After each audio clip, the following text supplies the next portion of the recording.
All right, we got the green light, Jim. Well, gentlemen, thank you so much for coming this evening. I really do appreciate it. I hope you enjoyed it. We've got a pretty good show, I think, for you tonight. I do want to make the announcement again. I want to show you a picture first that I got a modeler by the name of Steve Sherrill sent it to me. And Dylan, if you can put the picture up. I'm on it. All right, you guys can all see it? Yep. Steve sent me this and said, that's when you know it's good enough. He said the child is 8 years old at the time. He had never seen his model railroad before. Steve said I showed him how to operate it. He operated every train I had there, and he just had a ball with it. And the kid now lives in California, Steve said, and he probably won't ever see him again. But he hopes that the memories that he was able to give that child stay with him, and hopefully he's still a model railroader. To me, that's what I'm trying to create in people's minds. If we can build models that have that kind of influence on people, that's what model railroading to me is all about. Mm-hmm. So I asked one last time here, I've gotten 4 people that have sent me information about when you know a model is good enough and you can quit building it and move on to your next project. But I'd really like to get 2, 3, or 4 more of you to write up what your feeling is about that. Not about this picture necessarily, but about how you know it's good enough, how you know that model, whatever you intend for that model, whether it's to enter a contest or whether it's to put on your layout, whatever the purpose of you're building it for, how do you know when it's good enough and you can stop building on it? So if you can send me some information about that to my email, Dylan, can you post my email not on the screen, but on whatever you posted on? Yeah, I can put it in the chat for people to grab. Okay. So if you could just send me something, how you feel about that subject by email. I'm going to consolidate everything that I get in an article. And this is one of the pictures I'm going to include and some of Steve's comments about the child and the picture that he took that day. So with that said, I'm going to turn this over to Dylan to introduce our guest. And thank him so much for coming. Dylan's the one that is responsible for convincing him to be here tonight. And certainly know that you're going to enjoy hearing from him. Dylan? All right. So tonight we've got a good friend of mine, Dan Bigda. Now his railroad, the Hampden Terminal. Some of you, if you've read O-Scale Trains, might recognize it. It was in print, I think. How long ago was that, Dan? About 2 years ago now? Good question. It was the January issue of O-Gauge Railroading in, I think, 2017. Oh, so almost 3 years ago now. Wow. Yeah, I know. A lot. Time flies, huh? Indeed. So Dan is basically a man of many talents. Aside from being a model railroader, he is, he spent time working for the Boston and Maine. He's worked for Lionel. And now he works in railcar leasing, basically making sure people, if they have railcar needs, they're satisfied. As a point of privilege, though, he's also the guy who exposed me to ON30. So, with fairness, if he didn't, I may have never become a manufacturer. Sorry, guys, if you're hurt by that. But yeah, without him, I may have never gotten to where I was because I would have never been exposed to ON30. So with that out of the way, I wanted to keep it short and simple. Dan, thank you for being with us tonight. Sure, you're and welcome. I guess why don't we start out with what you model? Essentially, as you can see behind me, there's a picture of the model railroad. And with that, that's the Bondsville Trestle that was originally in Bondsville, built to scale. Essentially, it was torn down. It was on the Central Mass Railroad, which was built between Amherst and Boston, and essentially went through Bondsville with this trestle. Some of you may have seen it in your travels or not, but it's a scale model, an O scale, and it's 12 feet long. And a lot of people have come by and seen it.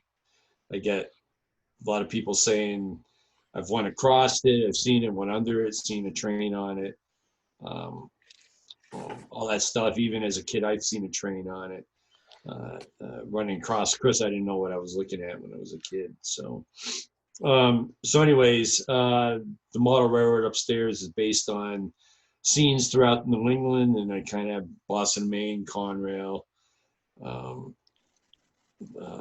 Penn Central stuff running on the railroad. So generally based around 1977.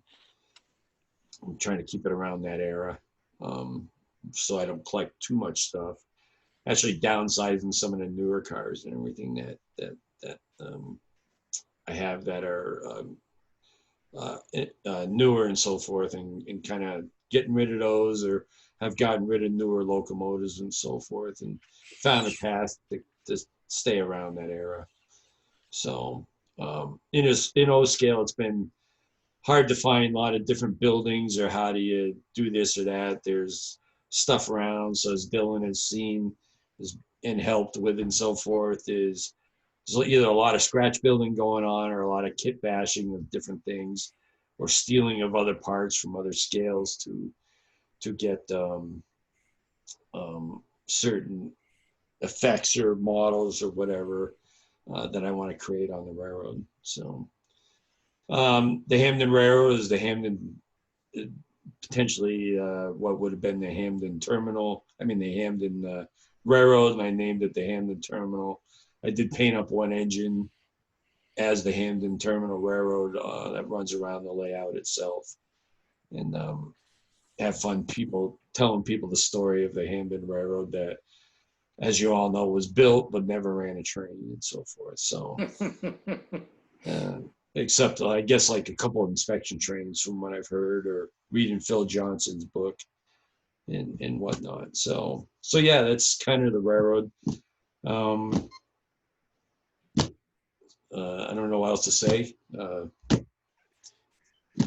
Any questions or? What magazine did you say you had your articles in? O gauge railroading has been the main. Oh, okay. Yep. Okay. It was a two. Not O scale. I'm sorry. Go ahead. Not O scale trains. Right. It was. Okay, so wrong magazine. That's my fault. Yeah. Yeah. And it's a 2 rail scale, using Atlas track or micro engineering. A couple of hand laid tracks here and there, but some Payco switches that they make curved switches and so forth. But Dan, I write for O scale trains, and I would suggest that you would get a hold of O scale trains and offer them an article. Sure. Just looking at that bridge picture alone would be worthy. I'm sure they'd be interested. Yeah. All right. I'll reach out to them. Okay. I can get you I can put on the chat Martin's email address. Yeah, that'd be great. Okay. Great. I'll see if there's interest there and put it out. So, Oh, I'm sure there will be. They're always looking for material. yep. Model Railroaders actually reached out, and I just got to write the article, and I just haven't. And so when you write one article, it's like, oh no, I got to write another one on the same thing. How do you do that and make it different from a previous article? And so I'm stuck. Like, I don't know what to do. And how many ways can you define you did something to make something, right, and change it for another magazine? So But do a photo story. Do a photo story for O scale. Basically, just a general description or layout, and then a bunch of really cool pictures, and they'll definitely go for it. Oh, really? All right. Yeah. Well, Dan, suffice to say, a lot has changed since I first met you and you started working on that layout. Yeah, that's true. So you could always start there. Yeah, I mean, the pictures would be different, different scenes that change, so forth. But how I got there is pretty much the same story. So that's what I'm struggling with, Dylan. And Dylan was part of the article, as a matter of fact, for the O scale. In fact, your picture got even in there, didn't it, Dylan? I'm pretty sure it did. I can't remember what I did with the issue I have floating around. Yeah. But anyways, it's just I got to change all that, and yeah, that's one of the things I guess I'm struggling with is how do I change the story, but it's the same one. So, um, So I guess a fair question would be, how did you get started with this? How did you get started with, how did you get into model railroading? I think a lot of people, I think we talk about layouts a lot, but we never talk about, okay, how did somebody get into it?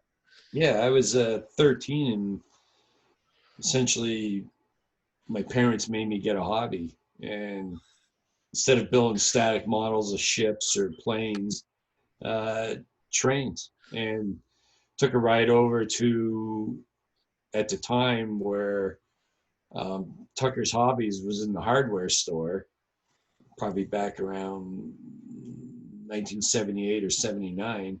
That's when it all started. And gathering blue boxes and MDC kits and so forth, as we all know, were the norm. And that's how I started to get into model railroading. Had basement layouts and then moved to the room and then, of course, moved out and ended up living in Michigan for 13 years where I had a few different model railroads and moved back here and rebuilt this barn and I have the old scale. So, but yeah, I was 13 and my parents forced me into getting a hobby and trains was it. I don't think anyone could complain. I mean, there's worse things to be told to go do. Yeah, right. Right. They could have said, I don't know, do the dishes perpetually. Yeah, right. But, I know you had, when we first met, you had been working on your O scale layout, I think a year or two at that point? Right. Probably, I think it was around 2 years. You were still in high school, I think. I was. Yeah. I was still that pain in the ass. And still are. Okay, that's fair. That's fair. So, you've told, how did you transfer from HO over to O scale and why did you do it? I know you've told me that story, but it's always interesting to hear it. Yeah, I had the room upstairs when I rebuilt the barn. The barn here that I'm in is where my office is, where I do the rail car leasing. So I essentially come to work into the barn every day which is separate than the house. And we built the barn into central air. It's got heat, oil heat, wood heat, internet, refrigerator, bathroom, everything up here. So sometimes I'm up here for 20 hours and my wife is wondering whenever I'm going to come in. So it's a great man town and place to be. And so essentially when I built the room, I had a lot of HO stuff and I said, well, I might as well do O scale. And Atlas was really doing a lot with O scale and MTH is putting 2-rail product out. And there was just a lot available at the time. So that's why I went into O scale. Yeah. So that's always now you look at that trestle and Yep. I look at the trestle and behind you and Yep. if you guys missed it, I don't know what to say. It's kind of hard to miss. But when you walk upstairs in Dan's barn, you're met by two things. You're met by the trestle and the Millennium Falcon. Yeah. The trestle, we're not talking Star Wars right now, but that trestle is one of the more visually impressive things that I've seen in a long time because of the size of it. Right. Right. I And guess when it comes into doing these scenes, mm-hmm. what do you think of when you're looking at it and go, I want to model that? How do you come to that? Do you just go look at it and go, okay, hell or high water, I'm doing it? Or what's the thought that goes into it? Well, two things happened. One, how the layout got to where it is today was because of a previous layout I had before I knew you, Dylan. And essentially, if anybody remembers Ben Brown, the O-scale guy, he came over and looked at the previous layout. And he looked at it and he didn't say much. And then he left. And he was here like an hour and a half talking and all that. If you remember him, he passed away a few years ago. About a week later, and well, a little bit of background of Ben Brown. He's a engineer by trade and training and so forth. So he is very technical. So he came back with a 5-page email, and essentially the model railroad I had up there, he said it sucked. and and I was like, well, screw him, you know, and so I gave it to my wife, and I was upset, and she goes, well, read it again. So I read it again, and I go, you know, this guy kind of makes sense. And what he brought in the email, what he brought to attention was, one, he said, what you're modeling is you'll get stale working on it. And then he went on to explain why. And as he asked me questions, and I thought back on our conversation that I had when he was here, and looking at that email, he said, model things and scenes you love in a period that you remember. And he started with, like, take 5 scenes and try to model them into layout and things you remember. And I went, that was a pretty good idea. And so one Saturday morning at 8 o'clock, I had that email in hand, and I was at the top of the stairs. I'm looking around, and by 3 o'clock, the whole layout was laying in the driveway. I took it all down and threw it out and started it over, and that's how the Bondsville Trestle came about at 12 feet long, and all the other scenes that have come about. And I can't stop working on it. Just those are great lines and words it gave me, and I'm always adding to it and changing and making it better, and it's never stale. I'm always doing something. So right now I got a pretty significant sized paper mill going in with the conveyors for the wood chips and so forth coming together, and it's I'm actually putting the lights in it now, and it's going to work out very well for the scene that it's going to go into. So also with that, I experimented with backdrop my first time, and getting other things going that I never tried before, and I just was like, this is really coming out good, and asking other experts in the industry like the Neil Schofields and George Celios and other people that I know of how they did this or that, or a couple of people out of Westfield that I know and so forth, and try to incorporate all sorts of other people's ideas and talents and everything else to make all that come forth on the model railroad and like the trestle. The other thing I had going for me is I'm formerly trained master model maker. So putting models together is fairly easy on getting them together quick and up on the layout. So as Dylan saw, there's a sizable city up there with all sorts of buildings and everything, which people really like and come to see and so forth. So I think, and that again, that's. I mean, if you want, I can set up. If you have pictures that you want to show, Dan, I can set it up for screen share so you can show them so people can actually yeah, I don't visualize it. fortunately, yeah. If you can't, it's not a big deal. Yeah, I mean, I don't have it available. I didn't exactly know where this conversation would be going, but that's fine. Yeah, I mean, we can maybe do like a 15-minute on another call if I can put stuff together and get stuff to you.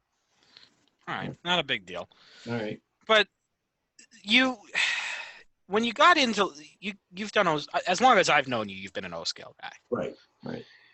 You got me into ON30. We've you look at O scale, and I know you have some very unique thoughts on the scale. You've always thought, what is there something you feel like O scale is missing? Good drive systems. They use these. Lionel started these horizontal drives, and it became this theme in the industry, and I think they're horrible because sometimes one motor isn't as fast as the other or whatever the issues are, and I think the scale would do a lot better with, the tower drives is what I don't like, and I think the industry can benefit with horizontal drives like the HO guys have. I mean, you guys are just so spoiled with having Cato or the Atlas stuff or the Athearn You know, all the produced scale trains guys, Rapido and all those guys with their nice horizontal drives. I mean, it's magnificent running HO scale items that you don't get that in O scale, which is unfortunate. Um, and O scale lacks that. That's one of the biggest things I see. So I know I mentioned that you did work at Lionel at one point. Yep. You know, how did you get started with Lionel? That's I think that's a story in itself. I think that's fair to say. Yeah, that would have to do with a gentleman that was working out of Palmer named Rod Guthrie, if anybody, Railway Design Associates. And I ended up getting a job with Rod, and I started doing Lionel prototypes and so forth for Lionel, but the work we were doing right in Palmer. And essentially I was there a year and a half, and Lionel decided to move design and advanced design and so forth in the house, and I was offered a job to move to Michigan. So it was kind of Rod Guthrie set that up, and we ended up moving out there and starting a design team at Lionel Trains. Yeah. All right. So, God, I'm basically dominating the questioning. That's not fair. So let's go back to the picture we got in the background real quick. Yeah. One of the things I've noticed you've done is you use sawdust a lot, or basically broken up wood. Well, I guess why do you use it, and what's the why behind that? Because I've always when I've seen you building a portion of the layout, you'll lay the sawdust down, and it's like, well, wait a minute, you're using sawdust. Now, I get the reasoning for it, but I think some people might like to hear it. Back in many issues, it was Model Railroad or one of them. I think it was is someone put glue in the sawdust and called it goop, and I thought it was a great way to fill in spots in the styrofoam or the plaster or whatever you're using, or also use as a base ground cover instead of just having paint. So I'd one of the things I would make the goop and fill in things and make little forms, land forms, or raise things up or down. Or the other thing I would do is paint the what I want as the base color as a brown or a tan or some dirt color, and then sprinkle with sawdust on it. So it had some sort of texture, and the sawdust would soak in the paint color. So you never had like the sawdust colored light wood looking base. You always had the color of the paint you were painting down on, like a brown or a dirt brown or something. And then putting ground cover on it was a lot easier to fill, which ground cover is expensive, as we all know. And so I found that easier to take the sawdust and be able to limit my use of buying a ton of ground foam and putting it on the layout. So the sawdust works out many different ways to help with scenic forms or kind of less of a use of a ground foam at $13 a shaker can or something like that. And then the wood chips and all the other stuff, I found where I had a pile of wood, I had all this fine little dusty stuff with little twigs in them or whatever. I'm like, every time I walk through the woods, I'm falling over a twig. So I would put that down on top of either some ground foam or the sawdust, and that made a great covering for in the woods. And with the trees above it, you could barely see through, but there's something there. So that seemed to work out pretty well. So. Yep. In fact, Dan, I got a question for you. Who taught you to build? It was I just had a talent to it, and then I went to some classes at Ferris State when I went over to when I lived in Michigan and worked for Lionel. But essentially being an apprentice in the Lionel model shop for 3 years was how I had, and then after the apprenticeship, I got took the course and passed the test and got my master model making certificate from the Master Model Making Certificate Group of the United States, or whatever they're called. I forget what they're called because I got that back in 1995. So somewhere in the melee of all my stuff here, that certificate is there. But a gentleman within the Lionel group was either Rod Guthrie or a gentleman named Caleb Sullivan were kind of my mentors on model making. So, yeah. So if that helps, that's who those people would be.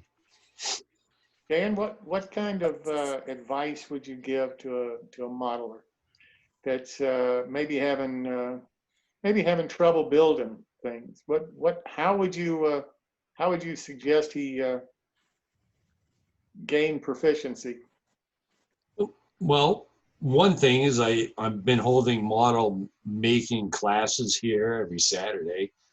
I've had as many as 5 students at once on a Saturday, to down to 1 with the pandemic going on. But to help people get through certain parts where they might be stuck.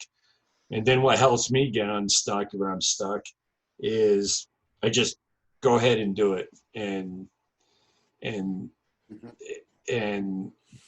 I come to a conclusion that it works, because having it sit there doesn't help you get your model railroad completed. And I understand people might be stuck on how to cut something or do that.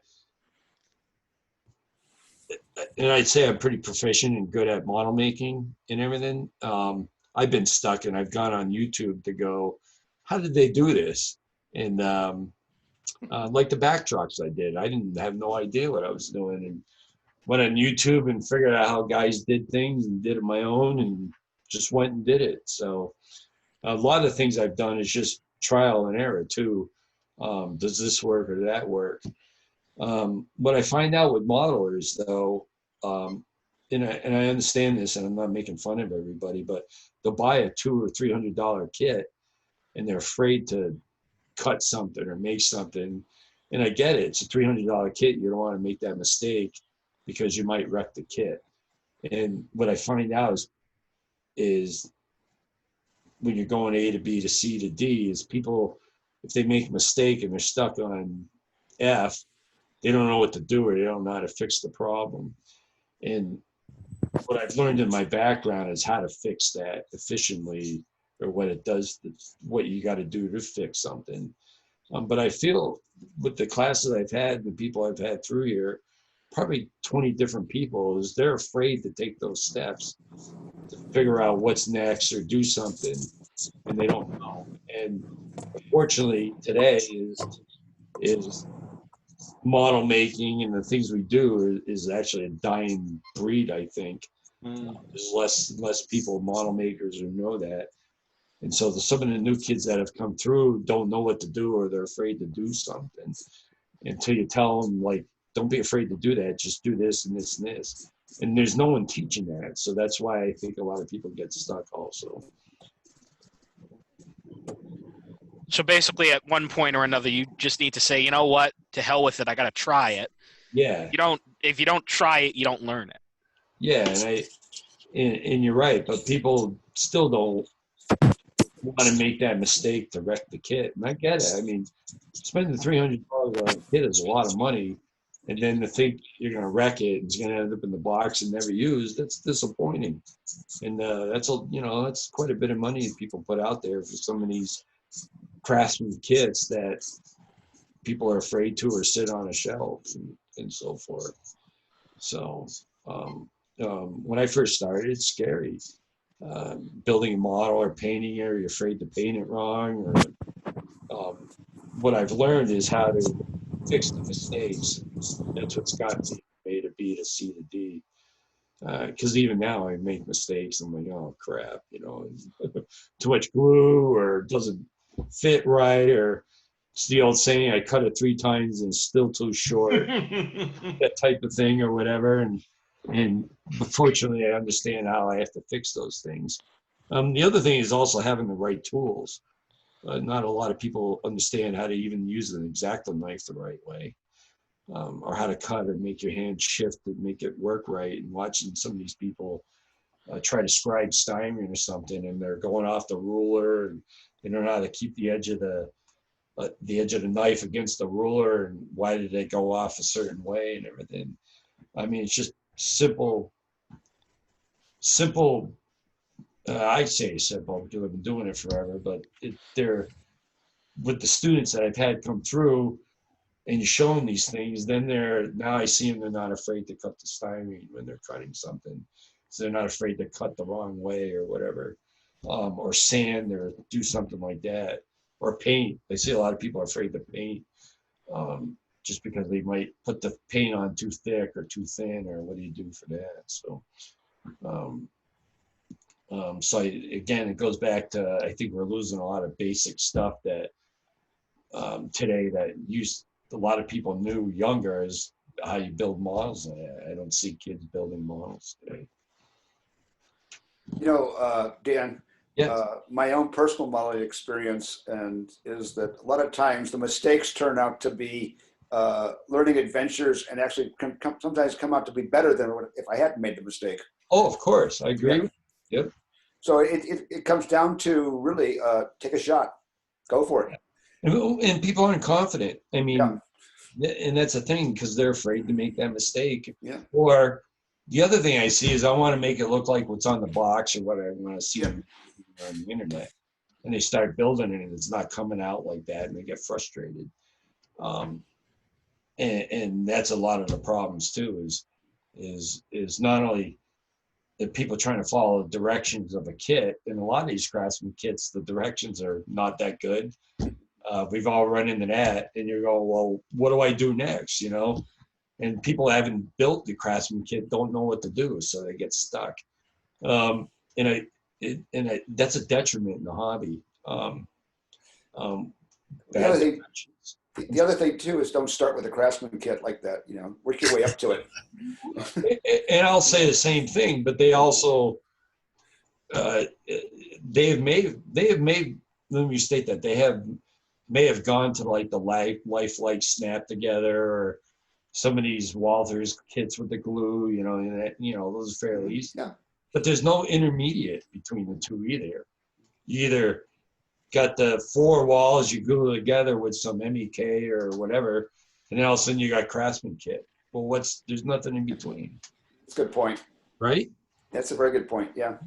And all of a sudden they say, oh, well, I'm confident building that Walther's grain little facility or whatever. And next thing you know, the Craftsman kit, you got 3 layers of windows you got to glue together, and you got to put that little piece of the clear plastic in between the two, and I don't know, how do I paint them? You got to remember to individually paint things separately before you put it all together, and all that. So these Craftsman kits, whether in N, H, or O, if they're from bar mills, it's all the same thing. It's just one's smaller, one's bigger, but the practice of putting them together are the same. The parts are the same. Like I did an N scale one with a guy here, and I had the O scale one, and it was the exact same procedure, how you do it. The parts were the exact same. And I was like, Art, you did a pretty good job of jumping it up.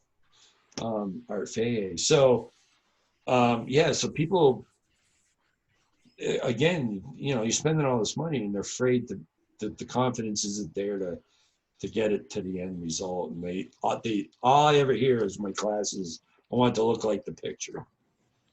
And that's what I help them get to. But again, they're bringing partly finished kits, and I don't know what to do next. That's what I get. So basically, you gotta develop that confidence somehow. Yeah. So obviously you get that by doing it. You showed me that because you've helped me. There's a building on your layout that I did. Yeah, it came out great. For a first time, not knowing what I was doing, I'd agree with you. At the time, I basically knew diddly squat. Right. but you helped me through that. Right. You know, and frankly, I was a kid you barely knew, and you were willing to teach me. Yeah. You know, I think part of that is, you know, the willingness to see people succeed. I think Yeah. that's Now why. you're more confident to grab it, kid, and look what you're doing now. No, I know. Now I'm designing stuff from the ground up. Yeah, exactly. And that was based on what you learned when you were here. Absolutely. Yeah. So, you know, obviously, what you got to develop your confidence. That much is clear, and that's probably a huge issue. And I like how you bring up a good point. I haven't thought of it before. There's really nothing in between Craftsman kits and those basic Walthers or Lifelike, you know, snap together kits that, you know, you could just throw on a shelf and be done with. Right. That how do you? I guess the question is, what would you classify as something in between those kits? Because I don't you know, know, maybe a Pike Stuff building, maybe. You know, I would actually go with something along the lines of the laser cut wood kits. They're not the Craftsman. You know, you don't have. They're not just a pile of sticks that you have to figure out how to glue together. Right. They at least have the four walls, and you can start learning about gluing wood, which is a little different than gluing styrene. Sure. Sure. Yeah, I mean, you know, the Craftsman kit, like the old Campbell kits, or some of the other ones that are out there, where Par Mills is I would consider it on the Craftsman side, because you have to be crafty, because art's directions are sometimes less to be desired, and people don't know where to go. But and you still got to sand the wood, and you got to do those other things and whatnot on the laser cuts. But that would I would agree that you're closer more towards the, I would say, like maybe they're like the beginning level of a Craftsman's kit. More like that. So I think that's a big thing. I think people try to jump into the high dollar kits too fast, and just, you know, you need to work your way up. You know, start with like one of the guys said there, you know, a inexpensive laser kit. yeah, Build that, and then work up to maybe a more expensive laser kit with more complicated, and work your way up to the high dollar fancy dancy building that you really want to have. sure. You know, when you're learning, I mean, you just don't jump in at the, Right. you don't jump in at the top of the heap. You know, you work your way up to it. Right. And a lot of things I see too is a Craftsman kit or some of those other kits will have resin parts and wood and Yep. plastic, and people Yep. will, how do you glue those together? Hmm. Well, you can't use wood glue to put the resin to the wood. You know, you got to use super glue, and people don't know that, or plastic onto the wood or whatever, you know, and they're just, how does that happen? And Right. so, Right. or pre-paint the wood, because if you got glue on it, then the paint won't seep into the wood, and then you'll have a clear spot on your paint. It doesn't look like the kit, and all these base things that people don't understand they got to do prior to even starting a kit. Is just a lot of like pre-painting and sub work that you got to do, and a lot of things too is today's people like want it done today, so they'll buy these kits and like, oh, I'm going to be done in 8 hours. I'm like, No, you're I'm not. not even done in 8 hours. What are you talking about? Yeah. So they don't understand all the prep work that goes behind to get what you see in a magazine like this. You know, the Gazette. Where is it? I don't know. You like disappearing behind it. Yeah. So the Gazette, or you know, what's upstairs is some of these guys' layouts, maybe including any of you. So even when I have tours here, it's people like, you know, how'd you build this? That's an open-ended question. What Jim? Yeah. Jim? Maybe that be considered as a subject for your new track of the basic tools, or, you know, basic model Good building. idea. Well, That's a great idea. let me add to this is I worked with the Amherst Railway Society. I was supposed to have a presentation in the spring called The Tools of the Trade. And I put a whole PowerPoint together. what the tools of trade is and how we use them. And I was going to give that presentation, and you know, the pandemic stopped everything, so I don't know when that's going to happen. But I did put that together, and that was going to be a presentation in Parma. And if you guys are interested or whatever, I'll do what I can to help you out. Yeah, that'd be great. I'd love to see it. Yeah, yeah. So I have no problem sharing it. And, you know, it took some time together, but I'm not looking for anything out of it. I want people to learn from it, and so they are confident in getting the basic tools, so they have a model that they like to make and are confident to make because they have the right tools. That's the other thing I find is people don't have the right tools, or enough of the right tools. It's some guy came in with an X-Acto knife that looks like it's been used for like 13 years, you know, the same blade. And I'm like, wait a minute, you can't get a sharp cut with this thing because you lost tip and the blades, you know, a quarter of the size, and he's been sanding it ever since, and that ain't gonna work. So, you know, new blades and things like that. Yeah, it's incredible with some of the things that people come in, and I just like kind of put my head in, like, what are you doing? So, and so we had that presentation done. Yeah, I know people who resharpen the X-Acto knife blades. I don't know how they do it. I can't. I can't do it. For the matter of what the blade is and what I need, I Yep. grab another one. I mean, Yeah, exactly. yeah, you know, I buy those 100 packs and Mm-hmm.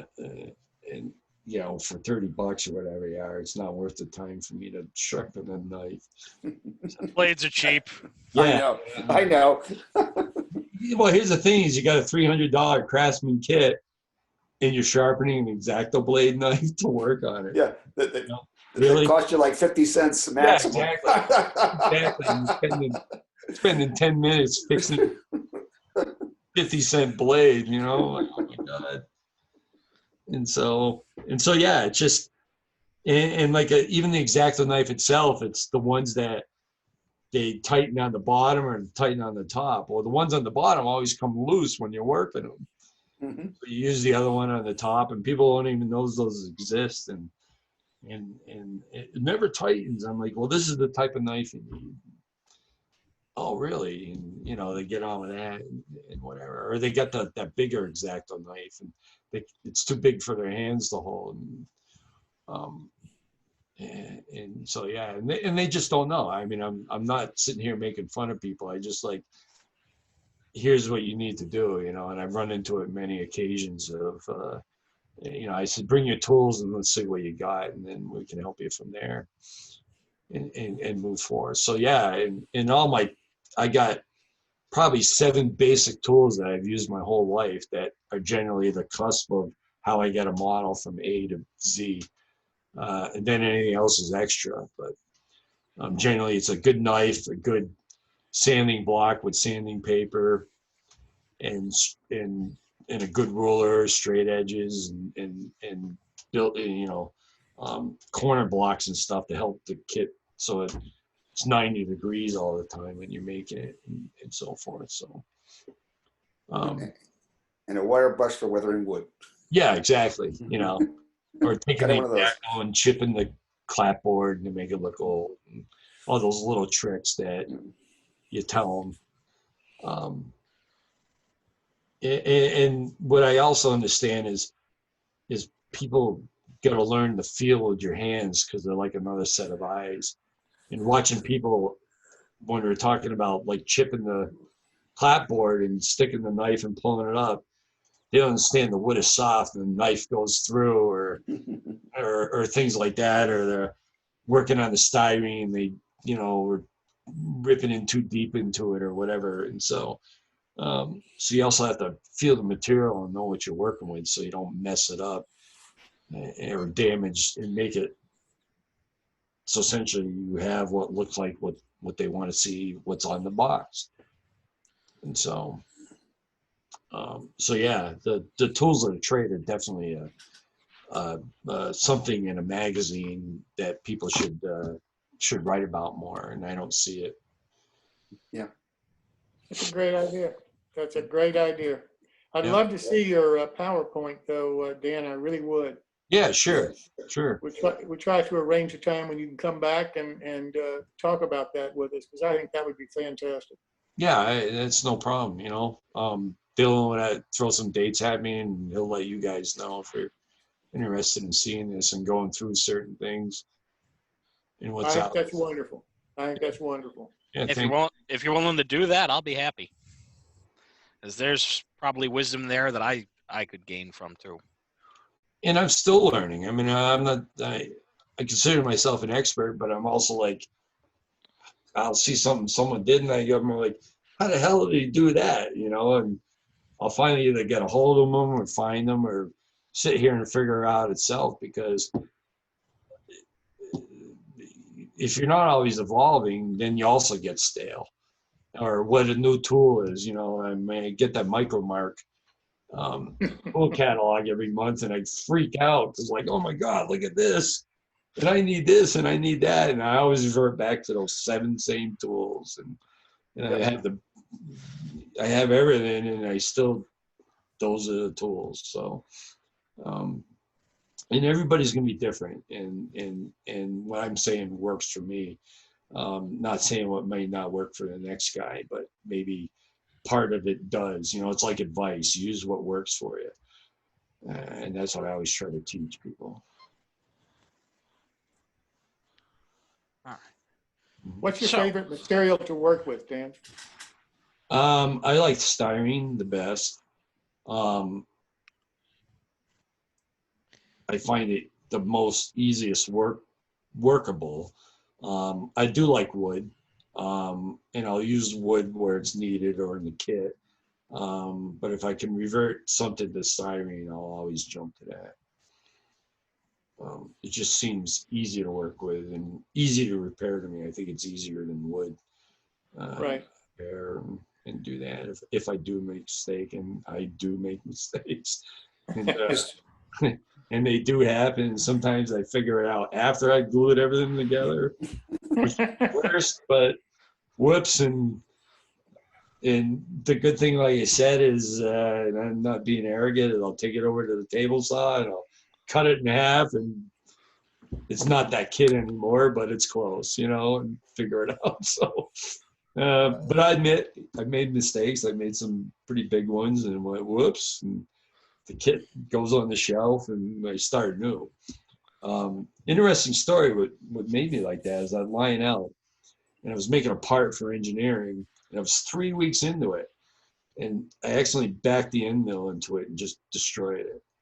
And the guy who was teaching me, Caleb, he took it, he looked at it, and he threw it right in the trash. And I was like pissed off at him. I mean, I'll just say it right out. I was like, what? You know, and he goes, start over. And I'm like, what? And I was back to who I was from 3 weeks and 2.5 days, because I went through the whole process and figured out where I was. And I had all the drawings and everything figured out, and the numbers and the measurements, and I got back to where I was in 2.5 days. And he said it would have took you longer to repair the part and try to fix it than if you just made it new. And he was right. And I'm like, yeah, that kind of stuck. So, so a lot of things here that I'll be working on, I'm like, ends up on the shelf, and I'll just start the thing anew. And that's not saying it's a $300 kit I'm doing. It's a lot of scratch build stuff.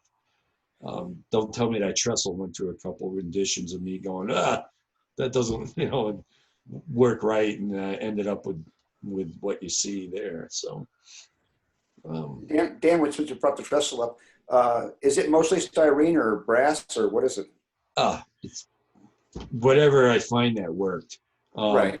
Yeah, there's HO parts on it. There's micro engineering bends on there. There's Plastruck,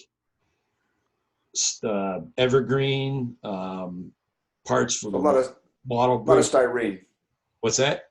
A lot of styrene. Yeah, well, actually, the girder actual parts is actually aluminum. Bought at Walmart, which they had a aluminum strip that was exactly the width I need on the height going on the thing, which is like right here.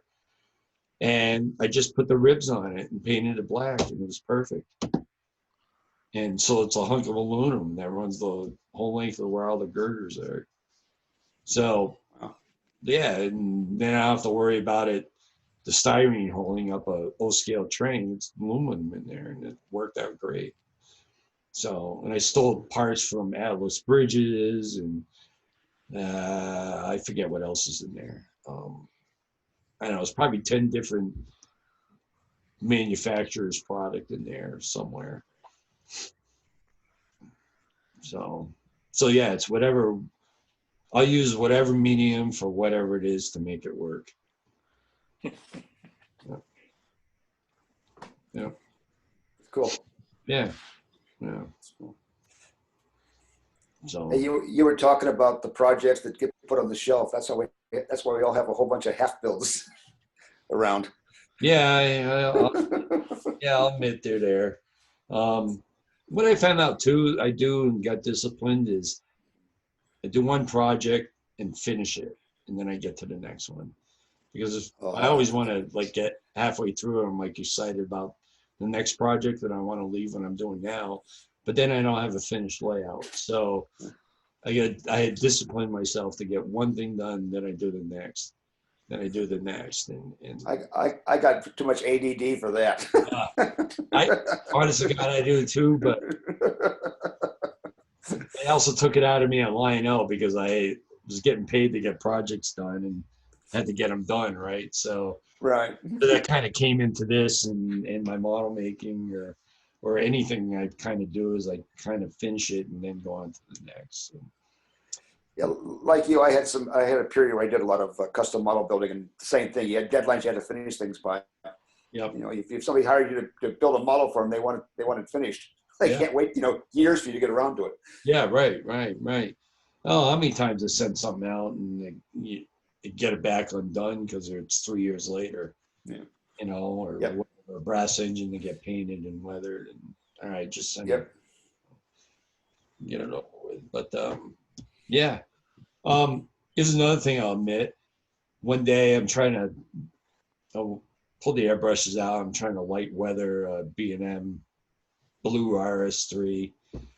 Can't get one airbrush to work. Can't get the second one to work. Can't get the third one to work.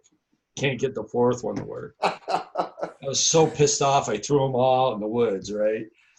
And ever since then, I've been using rattle cans and everything from figuring out to heating the cans up to putting in the little 3-in-1 oil pipes into the nozzle and using those to figure out how I want spray to come out in different lengths and how you want it to shoot out. And that's become my airbrush, along with the weathering chalks, which I think are fabulous. That's kind of took over my weathering. I mean, they're just so easy to use, abundant, and easy to put on, and you don't coat them, and it stays, and just such great stuff. I found that medium kind of took over what I use for weathering in my rattle cans. So I do base coating with the rattle cans, but everything else is either India ink wash or a pan pastel weathering or weathering chalks. I mean, it's just I found it is such a great medium. In fact, the main central car is pan pastel weathering. I never tried those. I've been wanting to, but I've just never got around to trying those.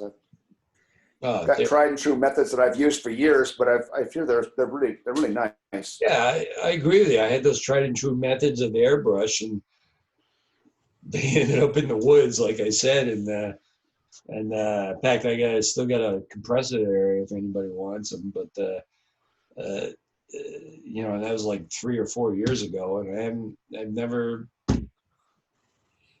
went back to an airbrush. I said the pan pastels have just been fabulous. And, whoever found out what those were, I congratulate that guy. Well, it's interesting. I have a friend of mine that forever has used makeup. Yeah. For weathering. It's just basically the same thing as pan pastels. It is that, yes. Right. And I'm not in stealing my wife's brown eyeshadow or whatever, but Um, but pan pastels has just been fabulous, and if you put too much on, just wipe it off or put it under the water, dry it off, and start again. I mean, it's that great. I just can't say enough good stuff about them.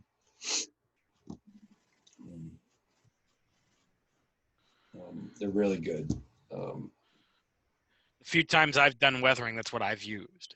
And just you're right. Being able to just wipe it right off if you screw it up just makes it so much easier to work with and experiment with.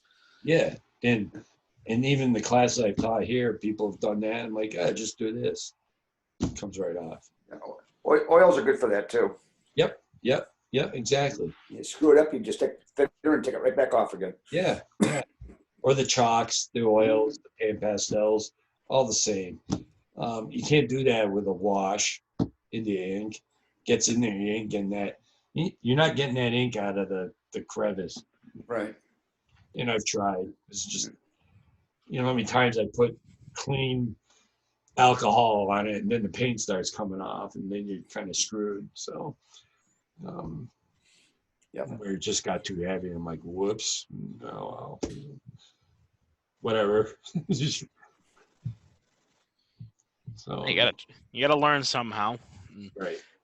I'm thinking back to when you started weathering the RS3s that you have upstairs, because I remember you were you were looking at the picture when you're weathering an engine, I should say. How do you try and how do you determine, okay, that looks right? Are you do you look at the pictures of the real thing to see what basically was wrong with it? Yeah, and then I get a picture in my head and I emulate it. So I know with the B&M RS3s, you did a very good job of that. You basically oil everywhere. Yeah, which is fair. There was every picture I've seen of them in the blue, there's oil all over the place. Right. And oil over the walkways, on the white stripe, everywhere. So, a true brownfield nightmare that, engine terminal leaking oil all over the place. But, weathering is just kind of looking at pictures and trying to emulate what's on the picture. Yep. Or the research and whatever. So,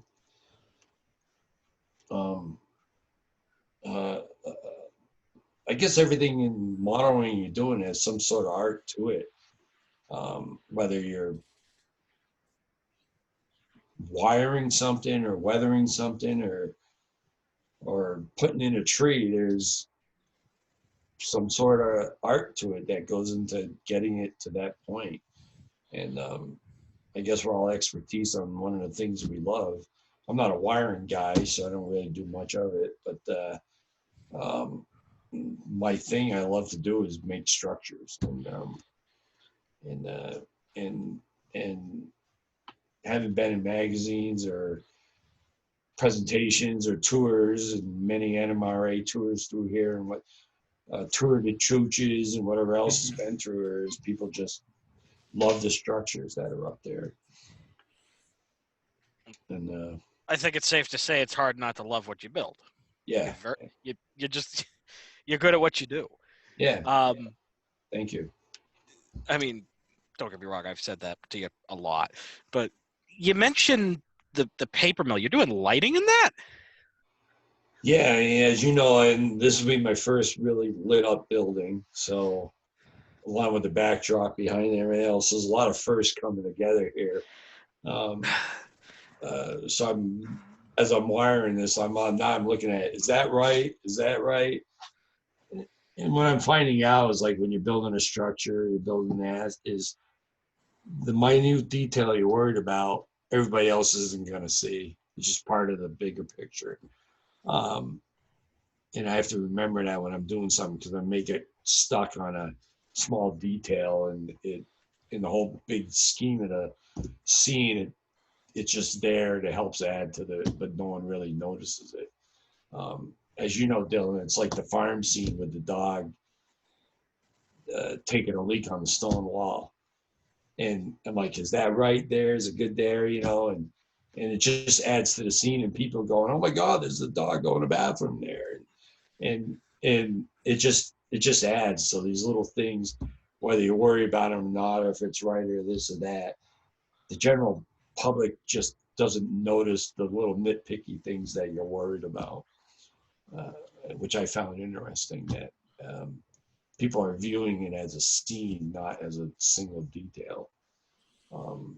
People, what I've noticed too is people don't know whether I've had the trains running and for my own look, and I've had tours with model railroaders to the most novice, and I'll have a train together, maybe like 25 cars, and half of it's weathered and half isn't, and people don't even notice.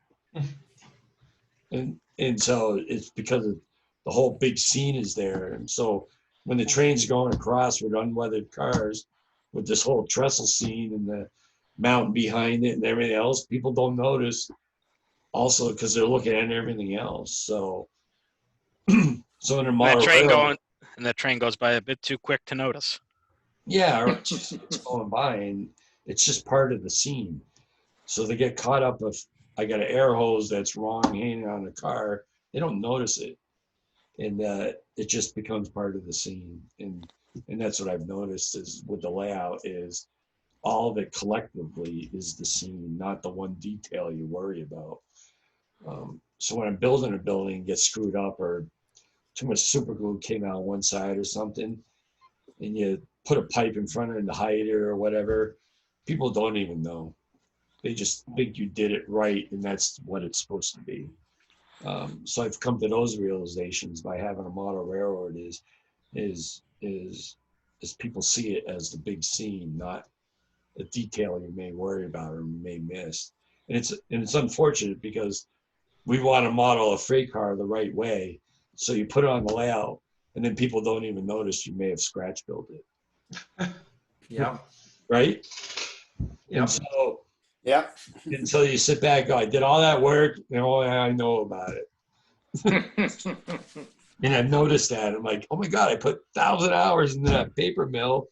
It's the longest thing I ever built in my life, and no one's even gonna know or care.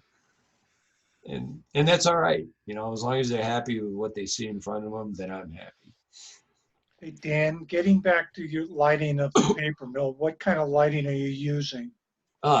Again, it's what fits to make the scene than it does what might make it in reality to scale sometimes. And so I use a lot of those Walthers HO lights with the shades on them. Yeah. They look great no scale. They actually fit. Use those or little LED. I don't use LED because they're too bright. And especially in 1977, they didn't have them. Still had that yellow hue with all the lights. So I still use 9 volts or 6 volts or whatever. I make sure I have the right power going in the right things and so forth, so I don't burn stuff out. But generally, it's either just lights that are inside that are blocked off to make one window light up, but not another one, and it's covered off. So you have different things on and off. On the smokestack, the one light's blinking on the top, which I noticed something blinking takes away from the scene over here that you really wanted to look at. So I get, oh, that blinking light's really cool. I go, but look at this. I spent 1,000 hours on it.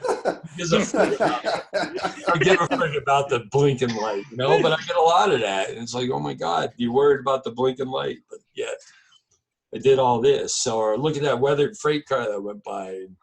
Yeah, look at that blinking light. That's cool. Like, oh my God. So yeah, it's like these points I picked up with all these people that have come through and going, that's what you notice, And so it's incredible the things I run into. Sorry about that. So anyways, it's just funny if you've had layouts and people come through and what they notice and what you want them to notice are two different things. And it's just incredible to me that, and even modelers themselves and what they come in and see, and you're like, but no, like look at the guy who loves the wire and all that neat wiring he's got in a layout and trains are running. People don't even know you have it there. I just find people's reaction to models that just, or even watching people at Springfield in the big show, and the model railroad's there, and the cool thing to them is the train running around, but all the time people spend again on buildings or these details, or again, look at that nice blinking light on the coal tower, or whatever. So yeah, or I heard a lot like, ooh, that train has blinking lights in the front, you know, oh great, you know, but that's not why I modeled that. And you see a lot of it. And so having that as an idea too, when I'm putting something together, is I also got to remember that I know it's there, but the general public isn't going to know. It's like totally detailing a seller of a model and no one's ever going to see it. You know, it's kind of like that effect. And I just found it interesting, people's reactions when I watched them. So I hope that helps you guys too. Or, you know, I got this nice trestle like you see behind me, and people are like, how did you make the trees? And I'm like, yeah, they're just weeds. I threw it together. and like, yeah, look at this cool trestle. It's got like 12 different mediums. Yeah. And how did I never mind the little twigs you found along your driveway. Yeah, exactly. You know, and just scratch my head and going, that's what you want to know? You know, I'm a master model maker. I don't care about the friggin' tree, but it's just weird, you know, like I said, some of the things you run into and what people see or ask or whatever. And again, it's the scene, and that's what I figured out that people like. And then all the details you do it just make the scene, and they miss those details, but it's there. They do see it, but they don't, because it's the scene. So yeah. Go ahead. Sorry. I was visiting a guy's layout, and he had about an O-scale layout, and he had about a 3-foot bridge. And he was all proud of the fact that he built this bridge from scratch, and there was 15,000 rivets on it. Yeah. Right. Like, okay. Yeah, like, yeah, okay, cool. Let's see the train run, you know. I get it. Everybody gets it, you know, and just find it interesting how people, and even model railroaders themselves, you know, it's interesting that they hear the comments, and actually people who are taking modeling class, you know, I want that. Well, wait a minute, you got to do this to get that or whatever. So another thing is that where the layout is housed, it's like I get a lot of wives in there like, this is too nice for a model railroad. I'm like, what the hell are you talking about? Get the hell out of here, you know. Look at this trestle I made, right? I don't care about the skylights, you know, showing the model railroad up. But yeah, it's just, again, it's just interesting in the things I've heard or been around or seeing people at Springfield, and I'm watching people, or at Amherst, and I'm at the society there, and so forth. So it's interesting. Hopefully it comes to light with some of the things I said that you've noticed, whether making something or modeling something or weathering something or whatever. It's I just to add, it's just all part of the scene that people see, and they don't understand what's behind it, and it could be frustrating, as I've told you sometimes. So yeah. That sort of reminds me of the story with my train club that we had. We had a show up at the up in Glens Falls, New York. Okay. And one of the members, you know, he used to be retired from the Delaware and Hudson. He actually had this. He had modeled the South Glens Falls local. He had the locomotive exactly, the whole, everything is perfect. And the funny thing is that even the train crew that operated the train was at the show. Oh, nice. Nobody realized what it was. The thing that got the most attention was the Bachman Gantry dancer.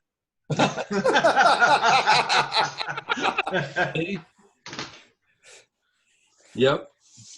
Ain't that the way? Yeah, I feel for you. I've run into the same thing, you know. Civilians. Yeah, it's like, oh, the dog's peeing on the stone wall, and it's like, yeah, but look at that house I took 40 hours to make next to it, you know, whatever. But yeah, I'm not disappointed. I mean, I just bring these up as realizations of I think the point I'm making out through all this for the last 15 minutes is things matter, and the big scene details or a fixed mistake that you know about, people may not know it there, but as you put the scene together, that's what the people see and enjoy.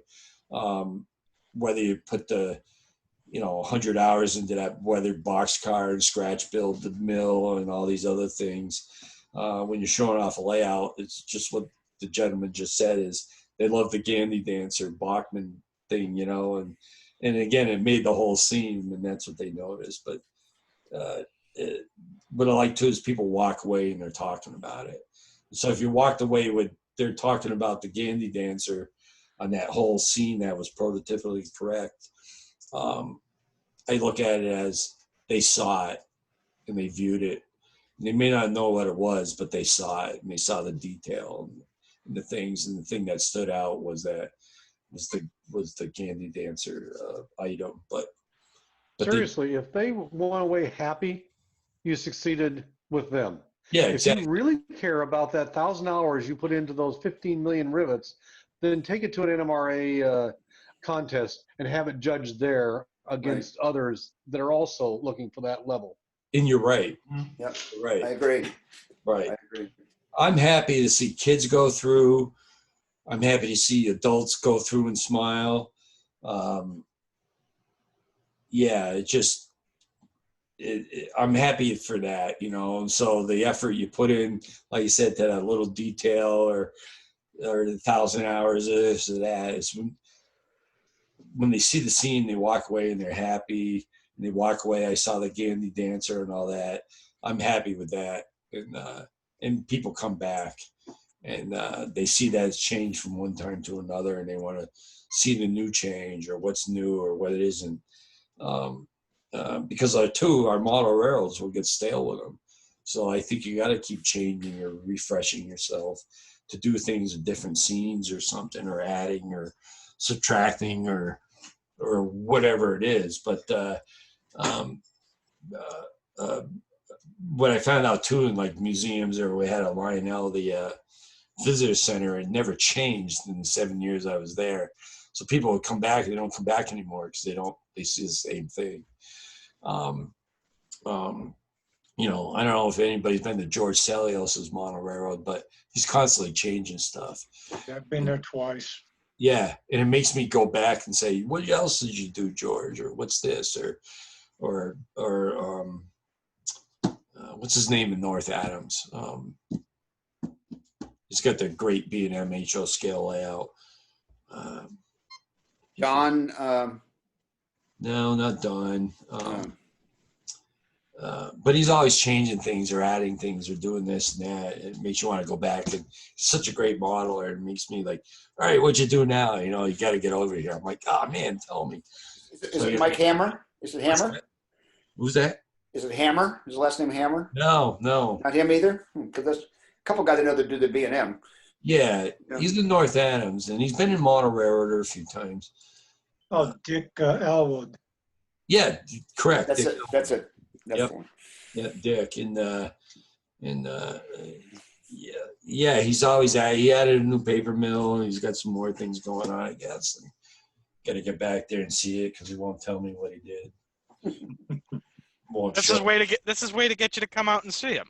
Oh yeah, exactly. He likes company, so yeah, and I see the point of it, you know. In what I'm doing here, if I left things the same, it'd be stale and it'd be 3 feet of dust on it, and I wouldn't use it. So I'm always changing stuff, as Dylan knows, or change stuff around, or trying to always improve it. to make the model railroad better. And even though I got that master models maker certificate, I'm always learning. I may approach the same, if you gave me the same kit 5 years ago today, I'd approach it totally different, probably, in putting it together. Just because you mature as you do things. Or weather it different, I see it different, or who knows, you know, or a kit basher, I make it into something different. And that's generally all the kits I have now is I buy it, but I know I'm going to do something different with it. But it's a base for me to get to where I want to be. So when I had the class, and I get into like, well, you can kit bash and do different things. They look at it like I'm nuts. Like, you're gonna take a $300 kit, and you're only gonna use half of it. What? You know? And they go, well, yeah, the other half is gonna be something else some other day. And to explain that is a whole nother theory of model making that the new people don't understand, that I'm trying to help them get through or get into or whatever. Yeah, it's kind of strange when you go to somebody's layout and you can pick out, well, that's a so-and-so kit, and that's a so-and-so kit, and and there's nothing that's original to the layout. It's everything just whatever commercially was available. Right. And stuff. It's kind of cool when you go to somebody's layout and they've kit bashed it and you can't figure out what it was that they started with. Yeah, that's what you get here is there's very few items on there that were come as what was on the box. Right. I think the kit that Dylan did was his first one, was actually the box. I think there's two of the same one up there, as a matter of fact. But, you know, it was a little cruise shed next to the yard. Well, it looked cool, and that's what it looked great on it. So I left it as it is. But the details make it different, too. You know, I don't do exactly what the details are, move it the side or whatever, and changes it a little bit, or maybe change the roofing on it or something that makes it different. So yeah, I'm always learning. There's always so much to do. Always new things coming out. These mom and pop shops have been really good for the industry. For bringing out new stuff instead of the same Walters kit that's out there or whatever. I hope those people still stay around. What Dylan's doing in 0-30, coming out with new stuff, I think is really good for the industry in that market, or other people. I just saw someone else some new guy came in the industry and he bought someone else's line, and he's going to keep it going. I think that was advertised today. That was Carolina Craftsman kit. Guy's taking his O-scale lineup, which is great because there's some really cool kits in that. Yeah, exactly. So I'm glad that's happening. Yeah. Yeah. MTH is for sale, so we're losing potential O-scale supplier. I don't know if it's going to end up with employees or someone else, so who knows where that's going to end up. Is he? I heard he was just going to close it down. He's actually going to start to sell it now. From an insider's discussion with him, yeah, I think he's selling it to the employees. Okay. I put an offer in to buy it, but I think he wants it to the employees first, so we'll see what happens. Dan, I got to ask you a question. Sure. When you start a model, how do you know when it's good enough? How do you know? Like a broken record. How do you know to stop building it and move on to the next project? When I think the weathering is done. Yeah, you can always add, subtract. The term we term at Lionel, we call them commercially acceptable. And essentially you get to an end point because it's like owning a house or putting a model kit together. You can always keep building it, right? Like you're saying. So at one point I just have to shut myself off from it and go on to the next. What really makes me go on to the next is I'm bored with it. So I hurry up and finish it, and then I get to the next one, and that's my end point. And maybe bored's the wrong word, but I'm excited about the next one, so I got to get this one done. And so that makes me complete a model, if you want to say it's complete. But I get your point. You can always do something. Like I built every kit that's up there without lighting, and now I got to grab everything, especially out of the city, and put lighting in it. So am I really done? No, I got to go back and do that. I got to put the roof details on, which a lot of them don't have, or the water towers and so forth. So you're right. It's when do you call it done? I guess that's up to you too. When the directions are done, that's a good question. I never had that question posed to me. Kind of stumped me a little, but I guess my end point is I want to get to the next one. So when I think it's weathered enough and looks right, it goes on the layout. There's a series in the Gazette that's been in for several years now, where the guy has been writing about where he's upgrading his layout. He's going step by step through upgrading his layout. Scenes it's like basically done. So now he's going back and redoing all this stuff the way he really wanted it to be and stuff. Huh. Yeah, it's like at one point I considered upstairs done, and I don't have a signal system. So it's never done, Right. Or all the tortoise machines aren't in for the switches or this or that. It's like, oh my God, there's so much to do. It is right. Model railroad is never done.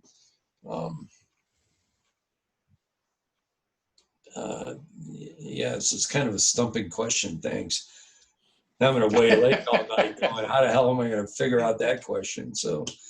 Or totally answer it. But how would you explain it to a new modeler? How do you tell a new modeler that's a great looking model, stop playing with it and move on?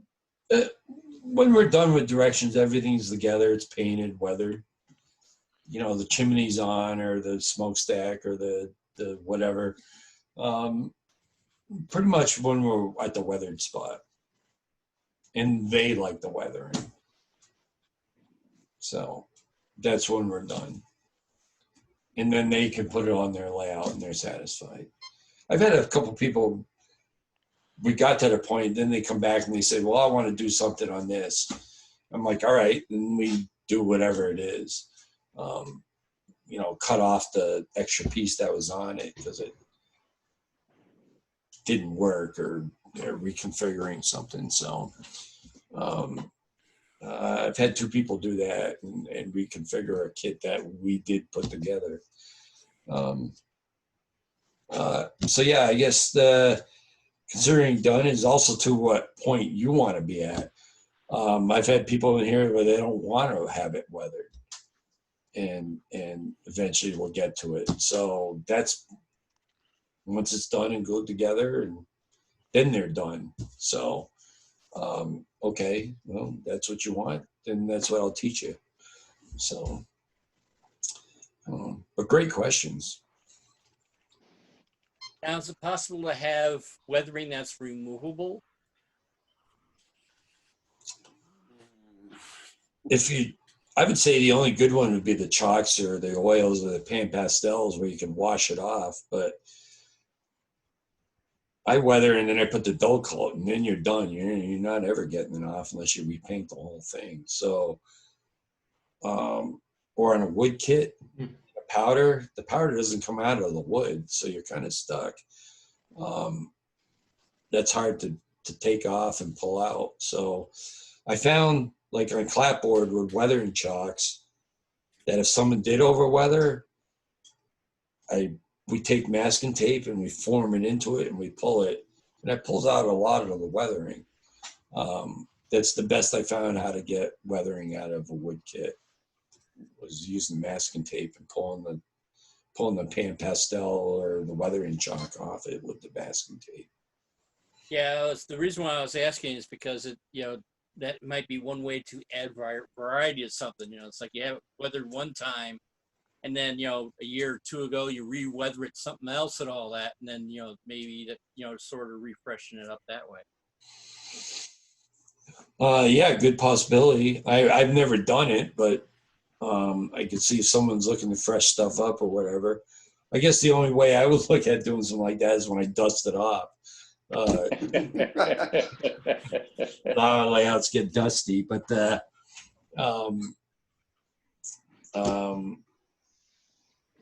guess and then having a styrene kit to wash it off would be the only thing. Wood you just can't wash off, because if you put water on it, paint pastel will get more ingrained into the wood, so you won't be able to pull it off. Go ahead. There's a guy that's got a layout where he, about every couple of years, he upgrades all the equipment in the layout, stuff like this, and he moves the time frame up. And he changes the weathering as he does that. So he goes the other direction from, maybe it's like brand new here, but if you saw the layout 5 years later, he's upgraded the layout by years every time. So now the thing is weathered where it wasn't weathered before. Right. And I got to remember upstairs is 1977 is when the Pradine boxcars were coming out. So they don't look like the ones I own or see today. So when I get pictures of them, I got to remember that might have been brand new. So I really can't weather it that much. Where I may have a car from the 60s that I got to make it look like crap. So you're right. Even with certain cars that I have on those Pradine boxcars, sometimes I just put a really light dust on it or something, and that's it.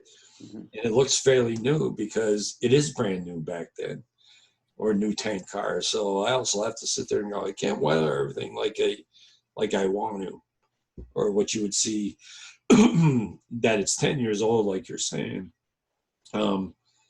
Excuse me. So you're right. What that gentleman is doing. I think the who's the guy out of Denver keeps changing his layout. The Utah Bill. I think that's the guy I'm referring to. Yeah. The Utah Bill guy. Every 2 or 3 years, he moves it up 2 or 3 years. Yeah. And you always see his new thing in Model Railroad or whatever, where when he started this thing in the 80s, he had first generation diesel power, and now he's got the modern diesels running on it with modern power and cars. Right. He's done a great job with that. And I followed that, and you're right. It's been pretty cool watching him progress, but yet scenery stays the same, and like it should. Not much changes. So yeah, that's pretty cool. Yeah, we had someone recently. They were saying that they don't really tack anything down on the layout, including the ballast. And so when he goes and changes something, it's like he wants to change the track, just vacuums up the ballast, move the track where he wants it to, and then just relay the ballast down the way he goes. Sure, that's cool. I lightly glue the ballast down with Elmer's. Only so if I need to change something. None of the buildings are permanently in place. That trestle I could take apart in 5 minutes. In fact, the bed of the trestle is just sitting on the bends because it's so long in that aluminum. The heat was making it bend and come off the bends and skewing everything when it was all tied together. So I went in and had to cut all the pins that everything was held together so the thing can expand and contract with the rail and the aluminum on there, because everything else was getting twisted or weird looking. I'm like, this isn't right. So essentially the track is just sitting on the bends, and it's been sitting like that for 10 years and never came off. But maybe 8 years, but prior to that, when everything was all glued together, it was the bends were twisting or getting weird or popping off with the glue. So I decided to cut everything and just let it sit on it. And I've never had a problem since. Sort of sort of like a prototype in a heat wave. Exactly. You know, the track kinks. Same thing was happening upstairs. Humidity or whatever was making the plywood and do weird things. And that was the weakest point with all the styrene and whatever. And it was just twisting stuff. I'm like, I can't have this. Pen was up on one and not sitting flat on the other. And I'm like, I didn't make it like that. It was all flat when I made it. So I cut everything and it all settled back down and it sits right, and I never have a problem. Never had a problem again with anything sitting or pulling up or going weird or whatever. But you're right. Even in HO, they'll solder the track all or end scale will solder all together. And you have humidity problems, and you'll see the track popped up or moved or something. And I really don't know how to alleviate it. I mean, I got a lot of joints up there that aren't soldered. That's alleviated the pop-ups or whatever. So that's what I've done to alleviate that kinking problem or the humidity problem or whatever. And it started with the trestle. Like I said, bending all weird. So those are real problems in scale, and they're real problems in real life. Yeah, from my understanding, in HO scale, it's recommended I think I remember reading somewhere it's recommended every 6 feet, have like an expansion joint or something like that. Yep. I've read the same thing. End scale a little bit shorter. Here I got probably every 2 or 3 track lengths, probably 9 feet, 8 to 9 feet. I got loose joints or whatever, so it does expand. It doesn't. And generally, you don't find those till you run the train, anyways. when I was having problems with it, but luckily with the trestle, when it was all kinked, I didn't run the train over it because I would have wrecked the trestle, the bends, everything else. Because those scale engines aren't the lightest thing in the world. So I'd just say it's a prototypical crash. Yeah, thanks. But you bring up a couple stories where the kids will come in. You always get, how fast can it go? Mm-hmm. I think you've all gotten that. And it's like, well, this isn't that. We're not model European railroads here or whatever. So, but anyways, or family or Gomez Adams either. Yeah, right. So. I had one problem, and all the times I think I've been doing. I think Dylan, you were here. I was. Yeah, and I had to throw those people out, and that was the only time. Of all the people I've gone through, and Dylan's been here for a lot of the tours. The good thing in O scale is you can just let it run and keep it continuous, as Dylan knows, and it'd go all day and not have one problem. I remember there was that switch we had before you pulled it out where it would just, every other time it would go through it would stall. Yeah, right. And we could never figure out what it was. So you just pulled it and replaced it and never had a problem. But that only happened that one day. That's a good point. Yeah. That one day with one of the SWs, I think? Was it RS3s we were running? I can't remember. Yeah, I don't remember either. Right. We replaced those with another engine, and then I've run those since and never had a problem. So, here we go too. It's like all you've all been into. You're gonna have family or someone over to do a tour. You think you got the right engines and all that, and then they suck for you. I'm like, what the hell? It's been running it for like weeks and no problems, and now you got a problem. I remember when we did the SWs for when we first started, before you swapped over to the RS3s. I think that like the last time we tried using them, they just wouldn't run. And they're running perfect now. Go figure. Yeah, they're up there running now. I don't know why. Go figure. Gods just hated those engines that day. I don't know. They say if you want to know what's wrong with your layout, fight people over. Yeah, right. That's actually one of the things at the museum that we talk about, because we have HO scale and we run the trains continuously when we're open. We do control the humidity of the building to 50%. We do that year round, so it's either 50% in the winter and 50% in the summertime to protect everything. Right. But one of the things when we're running Chris Oliver's layout in Rochester and the museum one, we rarely have to clean the track. One of the reasons for that is because we're running continuously and it self-cleans. So, you know, that thing you were talking about and controlling humidity helped a lot. So, Really? So and then the wheel, you're running metal wheels on the metal track? Yep. Do the wheels collect anything, or does that stay clean So too? they will occasionally, and we also use the stay alives to keep alive. All right. Show locomotives now, so it maintains, you know, going over a gap or something. We didn't have that at first, but we pretty much converted all the locomotives now to keep alive. Really? It's kind of the capacitor unit you put in with the DCC, Okay. and it continues providing power. So you could actually lift a locomotive off the track, and it'll run for 3 or 4 seconds. Yeah, okay. With the capacitors, right? Yeah. Well, that'll get over to a switch problem or something. Yeah, yeah. We have had sometimes a locomotive or something will get dirty, but Okay. but the track alignment is really critical. Yes. And we do glue everything down and things like that. So, Mm. the thing you said earlier about how do you transition somebody? Someone asked a question from, you know, Walter's, I call Shake the Box kit. Yeah. So, you know, the $300 kits you were talking about. I used to have, similar to what you do, I guess. I used to have people come over on Wednesdays, and in the museum, we have volunteers that come in that have never built anything. What I find is helpful to do the transition is to kind of a scratch built. You take a very simple thing like a false front building, and somebody who's never built anything, you can actually build something very simple, even making your own windows out of string or something.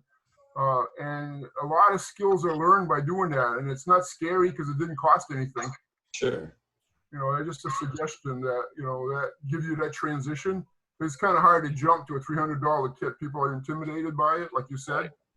But if you start something simple like a little shed or a false front, that's one of the things that helps. But Yeah. Well, what to add to that, Rich, it's Rich, right? Yep. To add to that, Rich, is they'll bring that kit in their kind of a basic modeler. Well, I don't let them touch it for maybe 1 or 2 classes. Yeah. We don't get into it. And I'm saying, here's a fresh piece of styrene, here's some wood, and here's some other stuff that what this kit made of.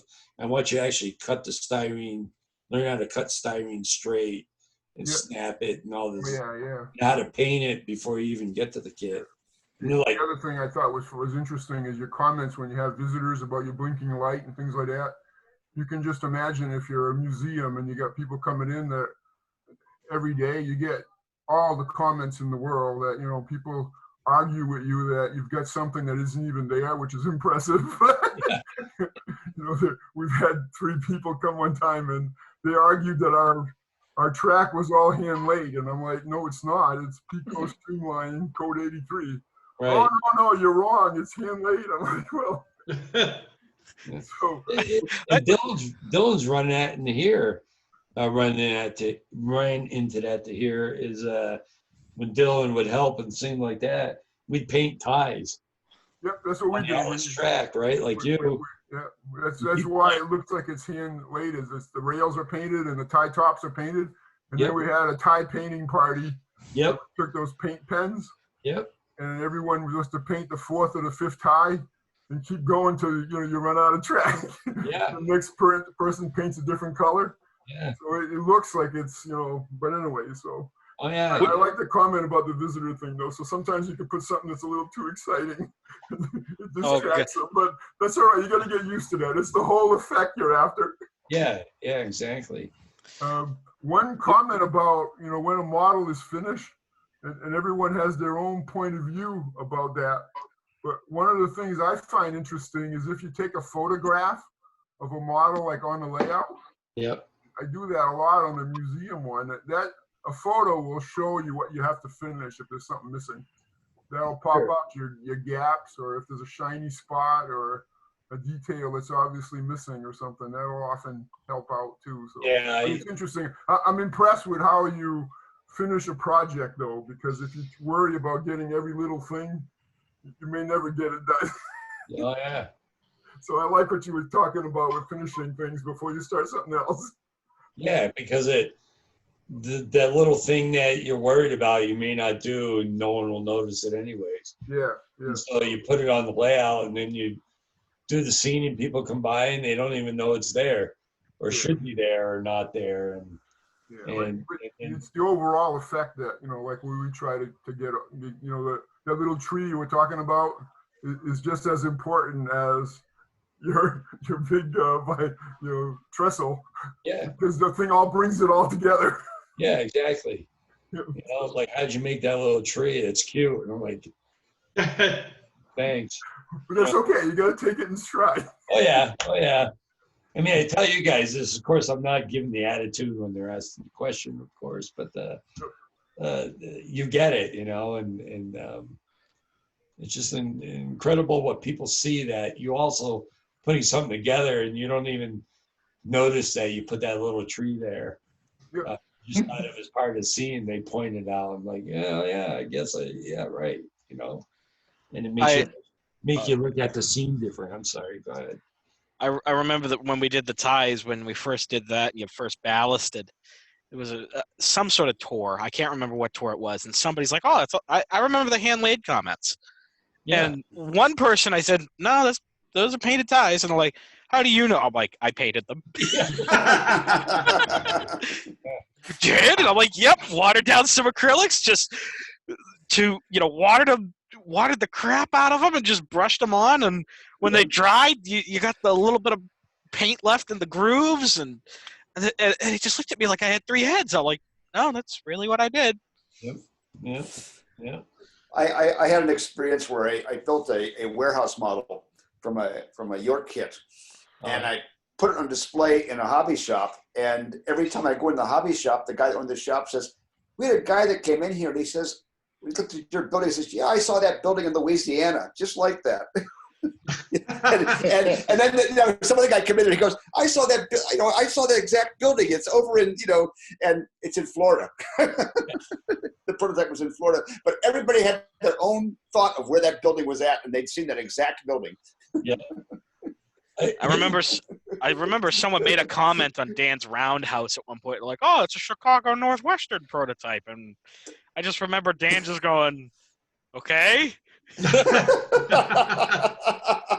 I didn't know it was. Yeah, I think Dylan too. One time you were here, and someone was asking me something about a certain part of the layout that was where like that stone mill. Yep. And like, oh, that's the stone mill where, and it's nothing like it. It's up there, and I go, yeah, that's it. And they go, oh, that's great, you did it right on. It's not even close. Not even it, as a matter of fact.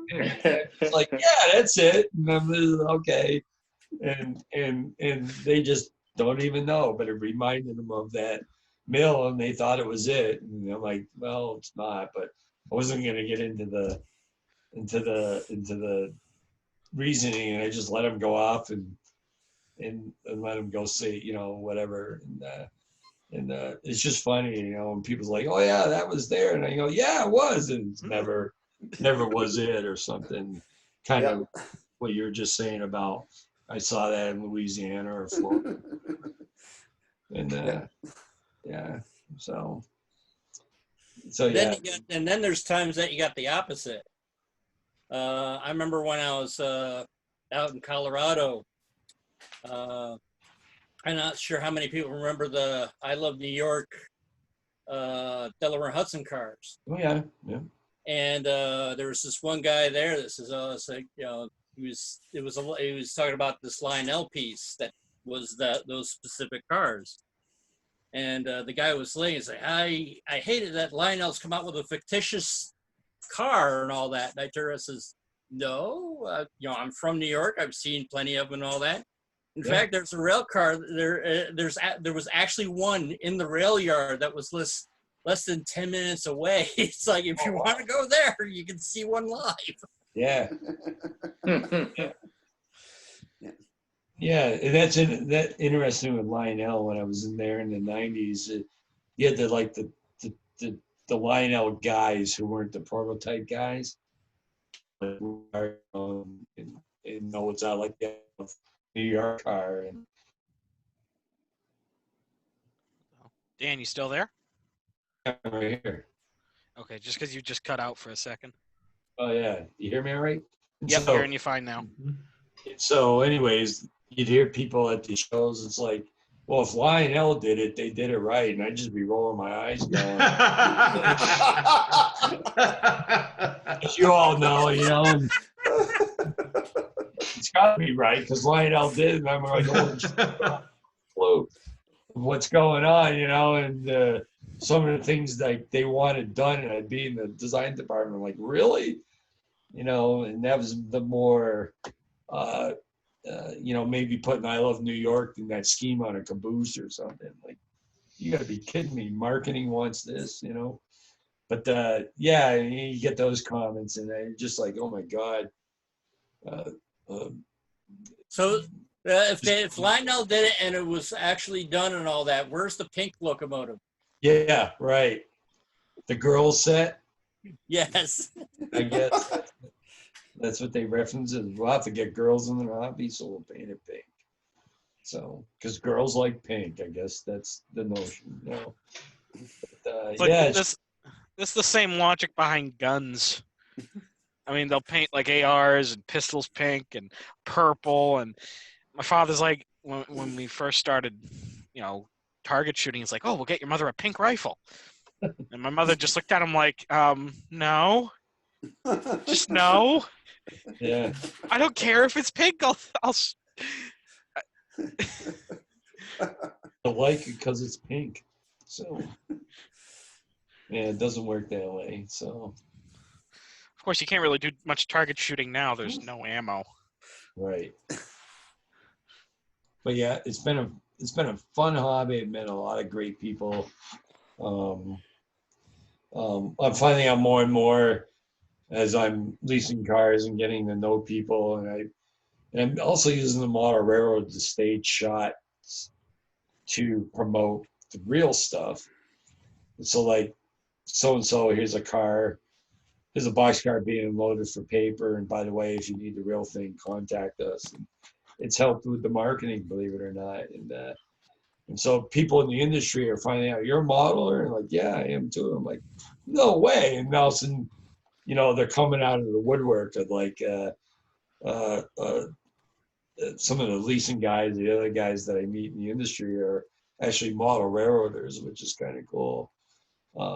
There's a guy who's a senior VP at Wacko Companies, the shoreline holding company, and come to find out he's got a model of Tehachapi loop in his basement. And I'm like, no kidding, and that was pretty cool to find something out like that with the people in the actual rail industry that are model railroaders. There's more than we think that I'm finding out,